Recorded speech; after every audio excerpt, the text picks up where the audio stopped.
Priyanka from Delhi और मेरा भी आपसे एक सवाल है कि हम गवर्नमेंट क्यों चूज करते हैं ताकि सरकार हमारे लिए काम कर सके, लेकिन जब से आप आए हैं तब से तो जैसे सिस्टम बिल्कुल बदल ही गया है। आपने तो सरकार के साथ साथ हम जैसे लोगों को भी काम पे लगा दिया है, जो कि बहुत अच्छी बात है। पर मेरा आपसे एक सवाल है कि ऐसा पहले क्यों नहीं होता था? Thank you. ये जो सवाल पूछ रही हैं कि आप लोगों से लोगों को जोड़ते हैं सरकार के काम के साथ, और चाहे वो गैस सब्सिडी की बात हो, कई चीज़ों में आप एक आप अपेक्षा रखते हैं जनता से, तो ये किस तरह का एक आपका प्रियंका ने बहुत अच्छा सवाल पूछा है। और देखिए, आप 1857 से ले लीजिए 1947 तक, उसके पहले भी जा सकते हैं, लेकिन मैं 1857 पे जाता हूं, जब प्रथम स्वातंत्र संग्राम हुआ 1857 का। आप कोई भी साल उठा लीजिए, 100 साल में कोई भी साल उठा लीजिए, हिंदुस्तान का कोई भी कोना उठा लीजिए, कोई न कोई देश की आजादी के लिए शहीद हुआ है, देश की आजादी के लिए मर मिटने के लिए कुछ न कुछ किया है। किसी न किसी नौजवान ने अपनी जिंदगी जेल में बिता दी है। मतलब आजादी का संघर्ष किसी भी समय किसी भी कोने में रुका नहीं था। लोग आते थे, भिड़ते थे, शहादत मोल लेते थे, आजादी की बात चलती रहती थी। लेकिन महात्मा गांधी ने क्या किया? महात्मा गांधी ने इस पूरी भावना को एक नया रूप दे दिया। उन्होंने जन सामान्य को जोड़ा। सामान्य से सामान्य व्यक्ति को कहते थे, अच्छा भाई तुम्हें देश की आजादी चाहिए ना, ऐसा करो, तुम झाड़ू लेकर के सफाई करो, देश को आजादी मिलेगी। तुम्हें आजादी चाहिए ना, तुम टीचर हो, अच्छी तरह बच्चों को पढ़ाओ, देश को आजादी मिलेगी। तुम प्रौढ़ शिक्षा कर सकते हो, करो। तुम खादी का काम कर सकते हो, करो। तुम नौजवानों को मिलाकर के प्रभात फेरी निकाल सकते हो, निकालो। महात्मा गांधी ने आजादी को जन आंदोलन में परिवर्तित कर दिया। जन सामान्य को उसकी क्षमता के अनुसार काम दे दिया कि तुम रेटियां लेकर के बैठ जाओ, सूत काटो, देश को आजादी मिल जाएगी। और लोगों को भरोसा होगा, हाँ यार आजादी इससे भी आ सकती है। मैं समझता हूं कि मरने वालों की कमी नहीं थी, देश के लिए मर मिटने वालों की कमी नहीं थी, लेकिन वो आते थे, शहीद हो जाते थे, फिर कोई नया खड़ा होता था, शहीद हो जाता था। गांधी जी ने एक साथ हिंदुस्तान के हर कोने में कोटि कोटि जनों को खड़ा कर दिया, जिसके कारण आजादी प्राप्त करना सरल हो गया। विकास भी मैं मानता हूं जन आंदोलन बन जाना चाहिए। अगर ये कोई सोचता है कि सरकार देश बदल देगी, सरकार विकास कर देगी, आजादी के बाद एक ऐसा माहौल बन गया, अब आजाद हो गए, सब सरकार करेगी। गांव में खड्डा भी हो, गड्ढा हुआ हो, तो गांव के लोग मिलेंगे, मेमोरेंडम तैयार करेंगे, एक जीप किराए पर लेंगे, तहसील केंद्र पे जाएंगे, मेमोरेंडम देंगे। ये जीप किराया करने के खर्चे में चाहते तो वो गड्ढा भर जाता, लेकिन अब वो सरकार करेगी।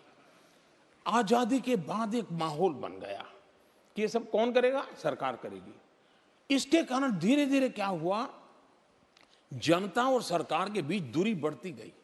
आपने देखा, बस में भी कोई जाता है, आप लोगों ने अनुभव किया होगा, बस में अकेला बैठा है, अगल बगल में कोई पैसेंजर नहीं है, रास्ता काटना है तो वो क्या करता है, वो सीट के अंदर उंगली डालता है? उसके अंदर एक छेद कर देता है और धीरे धीरे धीरे उसको काटता रहता है, बैठा बैठा, ऐसे कुछ नहीं। लेकिन जिस पर उसको पता चले कि भाई ये बस सरकार की है, मतलब मेरी है, ये सरकार मेरी है, देश मेरा है, ये भाव लुप्त हो चुका है। मैं चाहता हूं कि देश में ये भाव बहुत प्रबल होना चाहिए। दूसरा,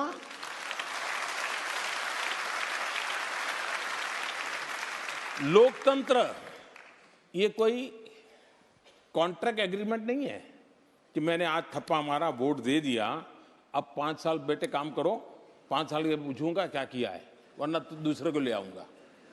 ये लेबर कॉन्ट्रैक्ट नहीं है जी, ये भागीदारी का काम है।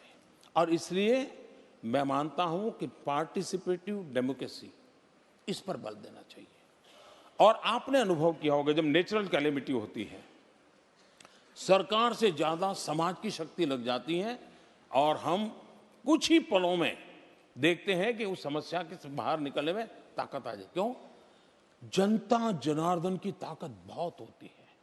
लोकतंत्र में जनता पर जितना भरोसा करेंगे, जनता को जितना ज्यादा जोड़ेंगे, परिणाम मिलेगा। सरकार बनने के बाद मैंने टॉयलेट बनाने का अभियान चलाया। अब कल्पना करें सरकार बना पाती? सरकार तो पहले 5,000 बनाती होगी, तब 10,000 बनाती, कहेगी अरे पुरानी सरकार 5,000 बनाती, मोदी की 10,000 से काम कब पूरा होगा भाई?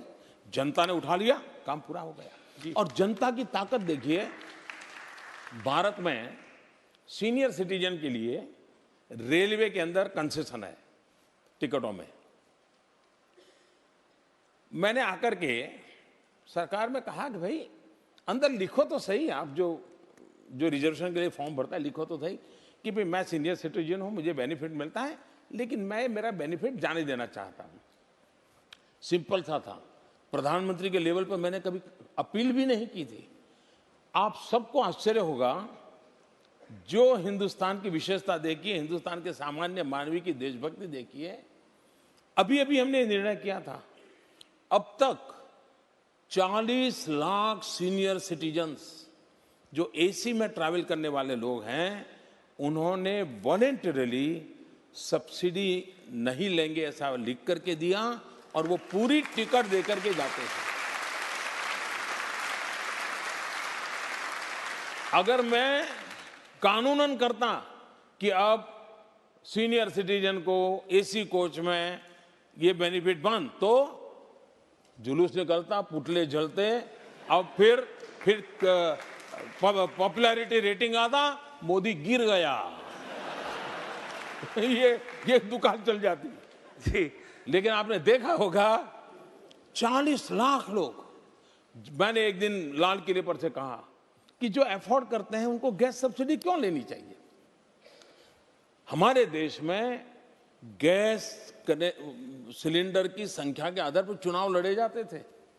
कोई कहते थे कि मुझे प्रधानमंत्री बनाइए, अभी 9 सिलेंडर मिलते हैं, मैं 12 सिलेंडर दूंगा, ये घोषणा की गई थी 2014 में।